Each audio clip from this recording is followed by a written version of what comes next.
معكم سامي الليلاوي، منظم عام سباق تايم اتاك مصر للسنة العاشرة على التوالي.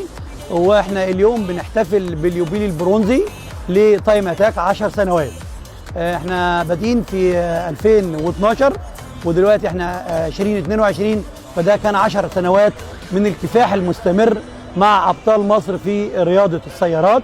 وزي ما انتم شايفين ان اليوم النهارده كان مختلف تماما. احنا رجعنا للكونسيبت فعلا سرعه حقيقيه. الاوردرات بدات تقل، بس احنا عاملين اوردر ب 10 اوردرات. كان هو بيضيع وقت كتير، وزي ما احنا شفنا لحد اخر السباق 2 أو 3 متسابقين هم اللي قدروا يعملوا الاوردر ده باحترافيه.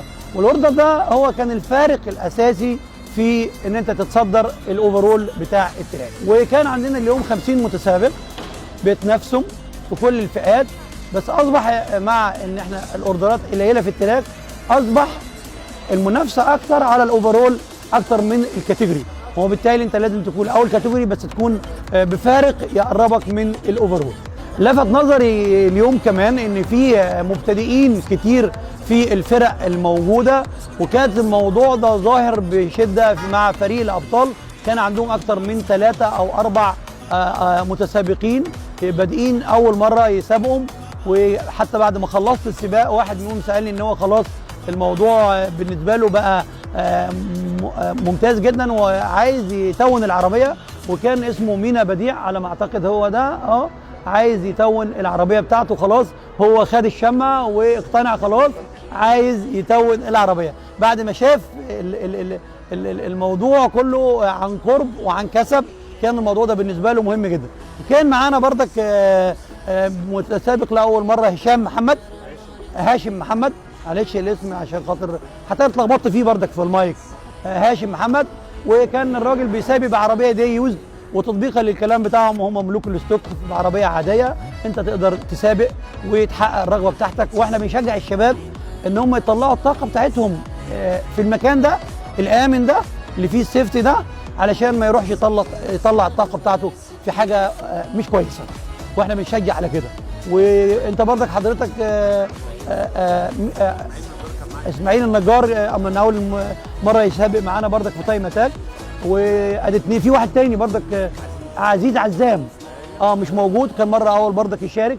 فكان عندكم 4 من المشاركين الجداد، دي حاجه كويسه. منهم واحد عايز يتون، وده هيبقى ينام الليله وعايز يشتري عربيه بكره ويغير الستوك وهكذا. فده هو اللي احنا عايزينه. بجد نجحتوا ان انتوا توصلوا الفكره دي، ان هو انت بتجيبه الاول يشوف الفكره وبالعربيه الستوك، وبالتالي بيقدر يعمل لنفسه سيت اب وابديت جديد. دي كانت حاجه كويسه وجميله جدا وبيشجعها. ويا ريت كل الفرق الثانيه تعمل كده، علشان خاطر احنا لو فضلنا على نفس المتسابقين بنفسهم مش هنقدر نكمل. احنا عايزين نعمل مبدا ان في جيل بيسلم جيل، ودي الرساله بتاعتنا. وكان اللي كسب مبسوط، واللي موفقش في السباق اللي جاي برضك مبسوط. وهو ده الغرض، ان احنا بنقضي يوم والكوميونتي بتاعنا بيكون فيه الناس دي كلها خايفه على بعض، وبنتقابل وبنشوف، والمنافسه فير، وبصرف النظر ان المتسابق يكسب او لا. فده مش الهدف. الهدف ان الناس بتمارس الرياضه بتاعتها. وزي ما احنا عارفين وبنقول ان رياضه الموتور سبورت صاحبه النفس الطويل. يعني انت مش ممكن تكسب بعد سباق او 2 أو 3 أو 4 أو 5. انت بتكون اكسبيرينس معينه في الفتره دي كلها، وبعد كده بتبقى وصلت لدرجه معينه ان انت تقدر تكسب في السباق اللي انت تدخله. انا كتكوت حظه معانا دي للمره الثانيه، وبيبذل مجهود الراجل. وبصراحه بنشكره جدا ان هو بيجيب العربيه لحد هنا بويش وبيوديها بويش، والكوست عليه غاليه، فليه كل الشكر والتقدير.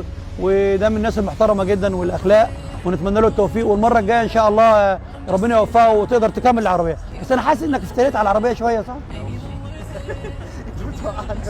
لا انا بهدي النفوس مش اكتر يعني.